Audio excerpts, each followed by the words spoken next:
സൗഭദ്ര ആയുർവേദ ആശുപത്രിയുടെ ഗൃഹവൈദ്യം ആരോഗ്യത്തിൻ്റെ വീട്ടറിവുകളുടെ ഓൺലൈൻ ക്ലാസ്സിലേക്ക് എൻ്റെ പ്രിയപ്പെട്ട പ്രേക്ഷകർക്ക് സ്വാഗതം. ഇന്ന് വളരെ പ്രധാനമായും ഞാൻ ആഗ്രഹിച്ചുകൊണ്ടിരുന്ന വിഷയം, നമ്മുടെ സ്കൂളുകളൊക്കെ തുറക്കാൻ പോവുകയാണ്. ജൂൺ മാസത്തോടുകൂടി സ്കൂളുകളൊക്കെ തുറക്കും. ഏറ്റവും പ്രധാനമായിട്ട് കുഞ്ഞുമക്കൾ, anganwadi, LKG, UKG, LP, UP, high school, ഈ കുട്ടികളെല്ലാം സ്കൂളിൽ ചെന്നാൽ 2 ദിവസം കൊണ്ട് പനി, ജലദോഷം, കഫക്കെട്ട് ഒക്കെ ആയിട്ട് വരുന്ന ഒരു കാലഘട്ടത്തിലേക്കാണ് നമ്മൾ ഇന്നുള്ളത്. ഞാൻ ഇന്നലെയും സൂചിപ്പിച്ചിട്ടുണ്ടായിരുന്നു. എന്നാൽ നമുക്ക് കുഞ്ഞുങ്ങളിലും വലിയവരിലുമൊക്കെ ഉണ്ടാകുന്ന ഒരു വലിയ പ്രധാനപ്പെട്ട പ്രശ്നം ക്ഷീണം, വയറുവേദന, ആരോഗ്യക്കുറവ്. ഇതാണ്. ക്ഷീണം വലിയവർക്കും ചെറിയവർക്കുമുണ്ട്. വലിയ ആളുകളിലുണ്ടാകുന്ന ക്ഷീണം എല്ലാം ചെയ്യണമെന്ന് ആഗ്രഹമുണ്ട്, ചെയ്യാൻ പറ്റുന്നില്ല. തൈറോയ്ഡ് കൊണ്ടാകാം, ചിലപ്പോൾ ഒരു പക്ഷേ ആവശ്യത്തിന് മാത്രമുള്ള ബ്ലഡ് ഇല്ലാത്തത് കൊണ്ടാകാം, ബ്ലഡിൽ HB കൗണ്ട് വളരെ കുറവായതുകൊണ്ടാകാം. പല കാരണങ്ങളുണ്ട്. ഏത് ആണ് എന്ന് കണ്ടുപിടിക്കേണ്ടിയിരിക്കുന്നു. എന്നാൽ കുഞ്ഞുങ്ങളിലെ ക്ഷീണം മറ്റൊന്നാണ്. കുഞ്ഞുങ്ങളിലെ ക്ഷീണം വിര കൊണ്ട് അനീമിക്കായിരിക്കും. വിര കയറി മറിഞ്ഞ് ഉള്ള ഭക്ഷണങ്ങളൊക്കെ കഴിച്ചും കരളിലേക്ക് ഓട്ടയുണ്ടാക്കി കടന്ന് കരളിലെ ബ്ലഡ് ഊറ്റി കുടിച്ചുമൊക്കെ വളരും. അപ്പോൾ സമയബന്ധിതമായി നമ്മൾ വിരമരുന്ന് കൊടുക്കുന്നുണ്ട്, സ്കൂളിൽ നിന്ന് കൊടുക്കുന്നുണ്ട്, അങ്ങനെയൊക്കെ ചെയ്യുന്നുണ്ട്. എന്നാലും കുഞ്ഞുങ്ങളിൽ പലതരത്തിലുള്ള ക്ഷീണമുണ്ടാകും. വിര കൊണ്ട് ക്ഷീണം ഉണ്ടാകാം. ബാലറ്റീവി അഥവാ പ്രൈമറി കോംപ്ലക്സ്, അതുകൊണ്ട് ക്ഷീണമുണ്ടാകാം.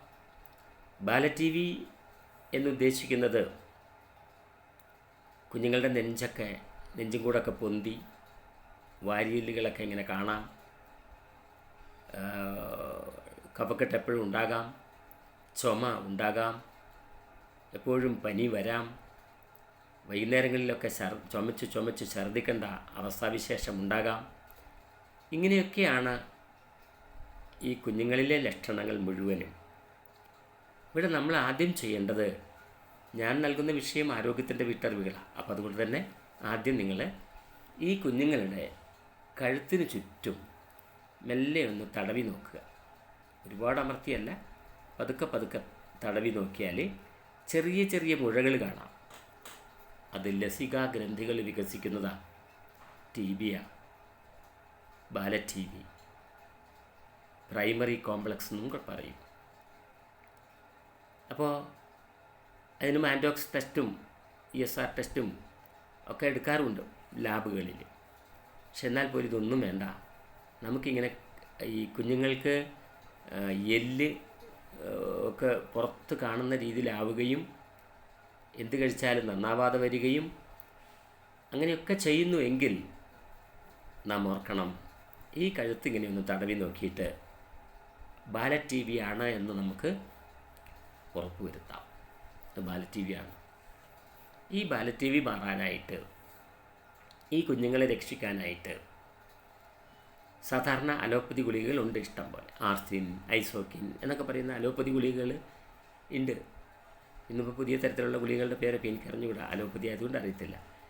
അങ്ങനെ കുറേ ഗുളികകളൊക്കെ കഴിക്കാറുണ്ട്. കഴിച്ച് 1 വർഷം 2 വർഷമൊക്കെ കഴിക്കണം, അതിനുശേഷം തുടർച്ച ചെയ്യണം.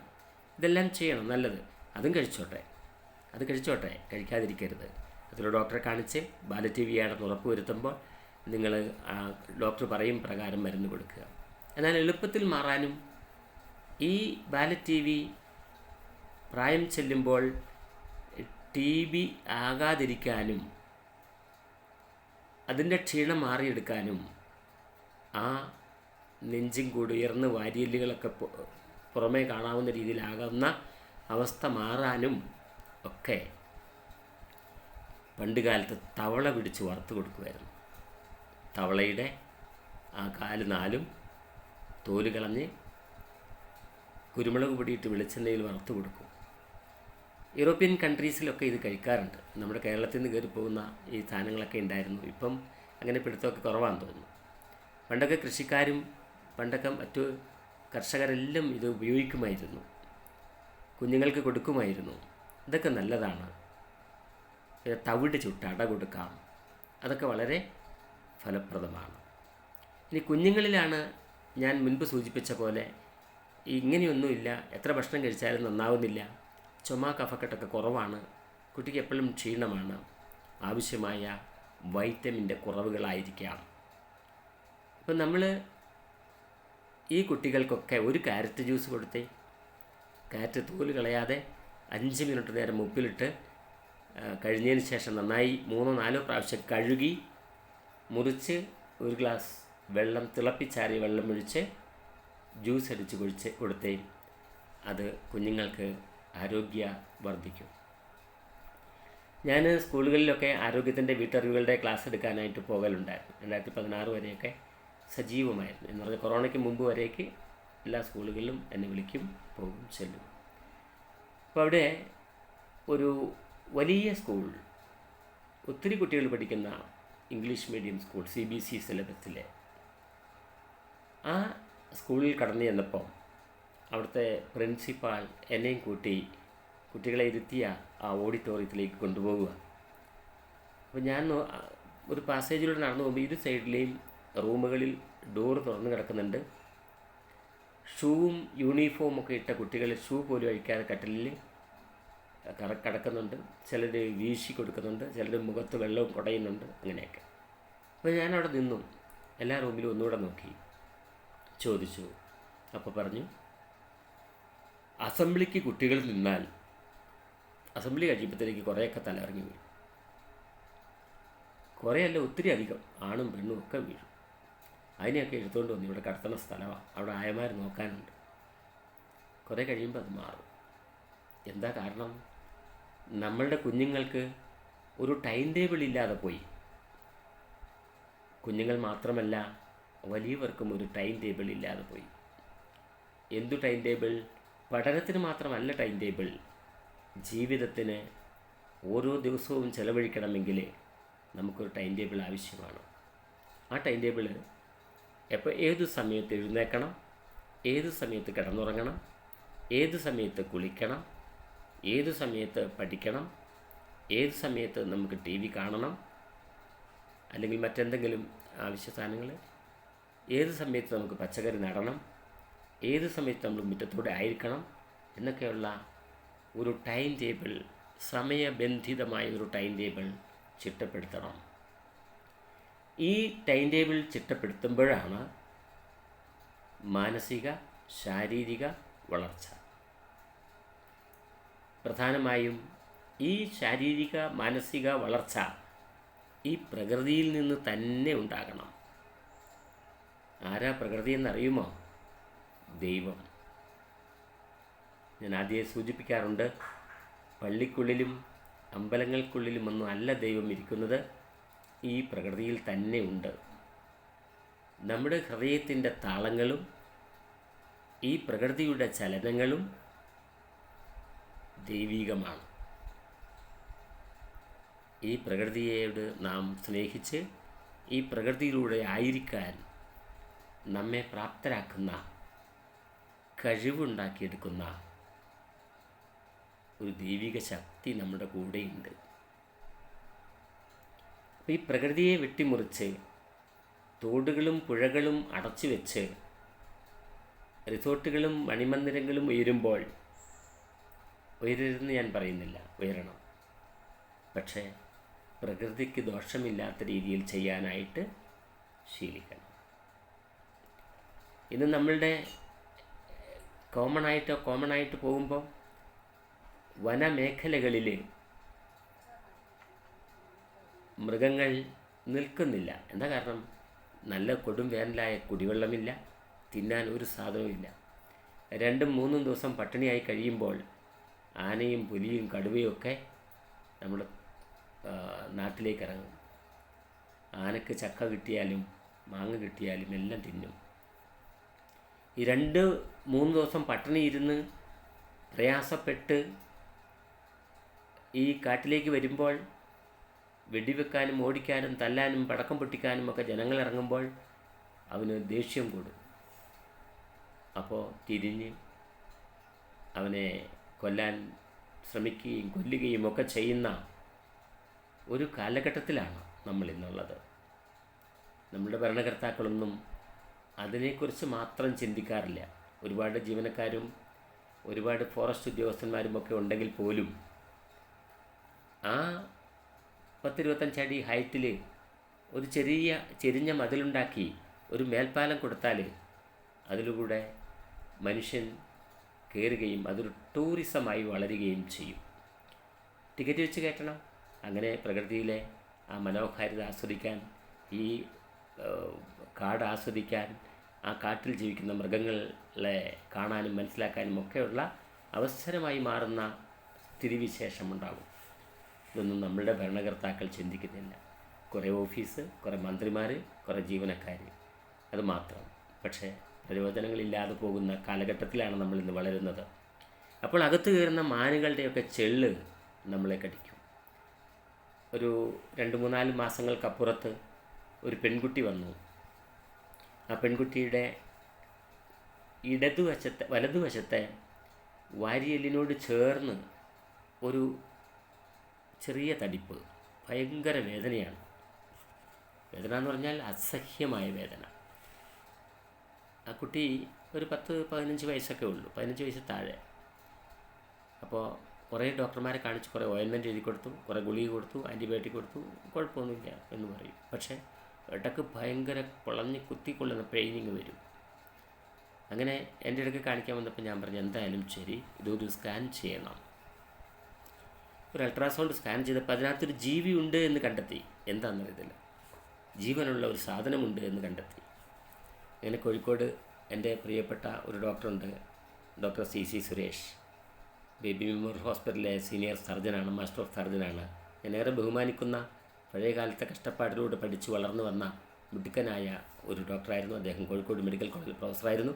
റിട്ടയർഡായി ബേബി മെമ്മോറിയൽ മാസ്റ്റർ ഓഫ് സർജനായിട്ടിരിക്കുന്നു. അദ്ദേഹമാണ് 10-25 വർഷത്തെ എൻ്റെ ബന്ധം.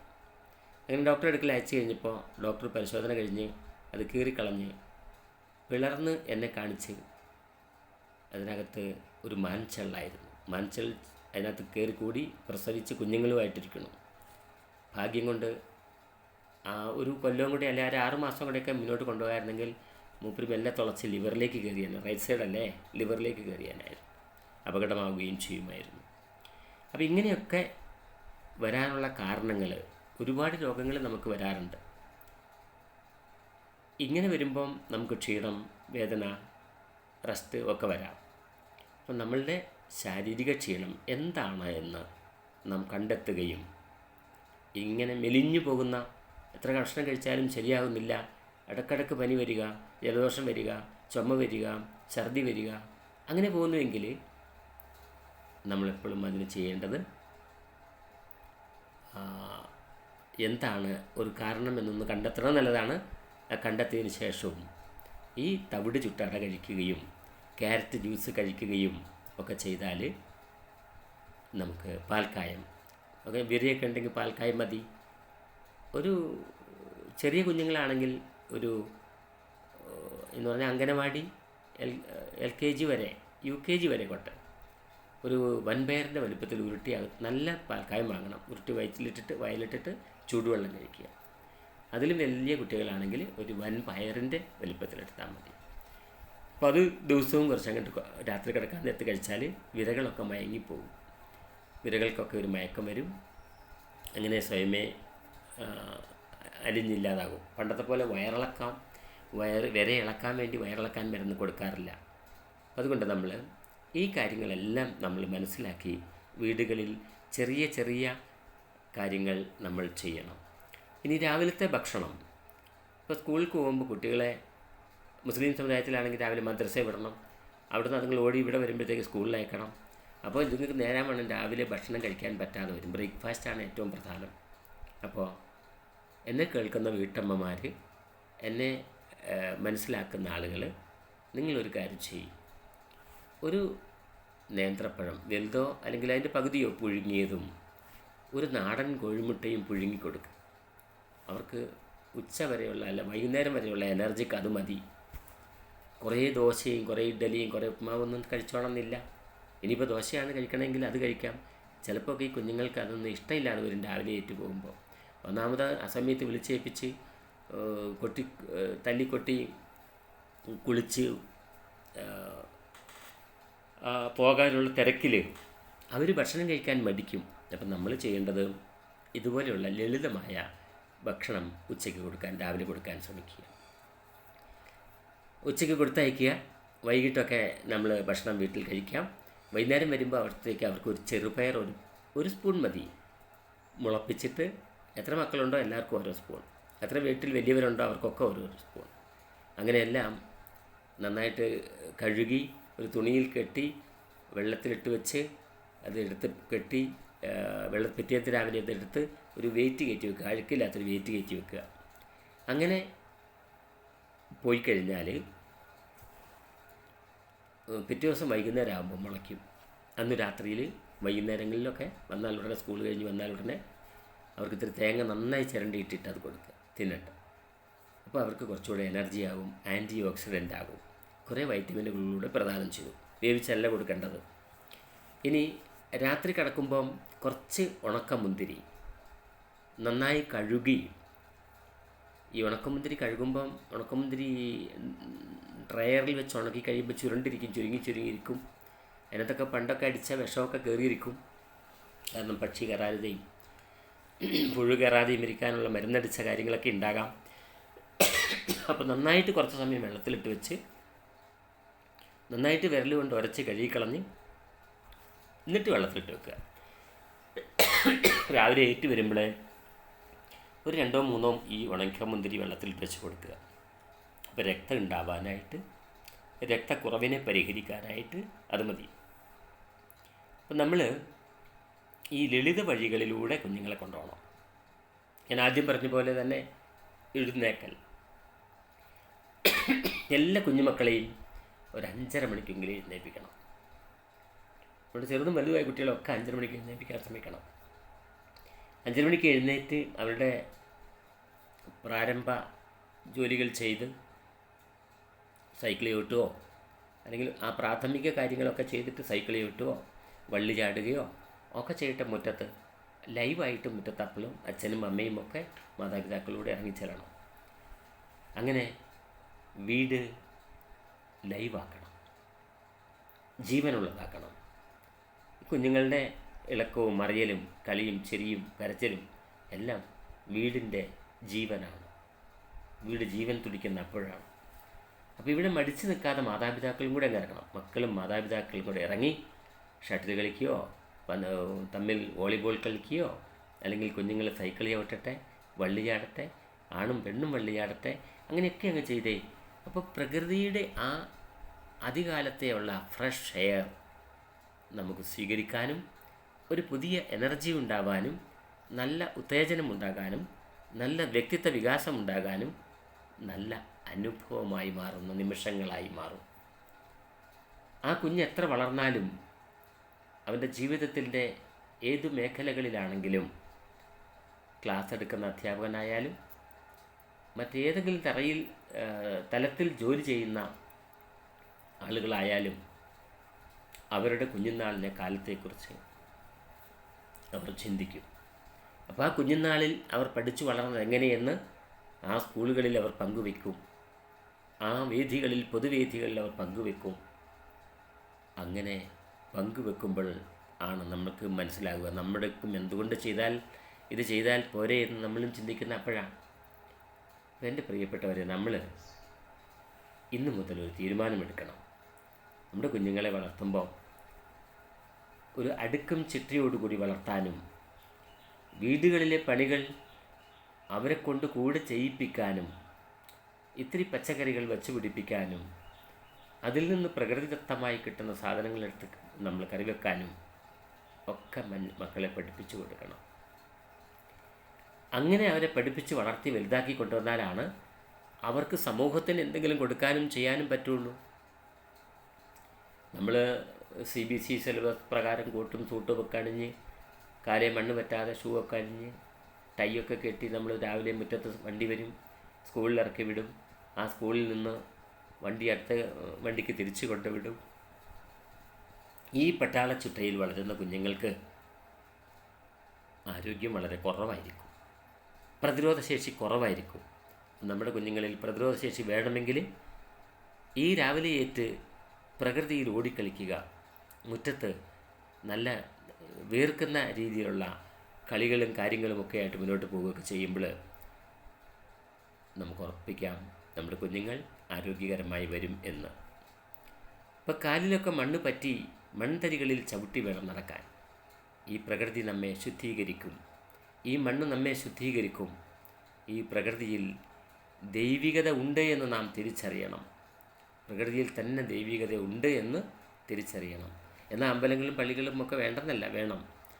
അത് ഒരുമിച്ച് ചേരാനൊരിടമാണ്, ഏകാന്തമായി പ്രാർത്ഥിക്കാനുള്ളൊരിടമാണ്, എല്ലാവരെയും കൂടെ കൂടിക്കാണാനും ഒരു സന്തോഷം പങ്കുവെക്കാനുമുള്ള ആലയങ്ങളാണ് ദേവാലയങ്ങൾ.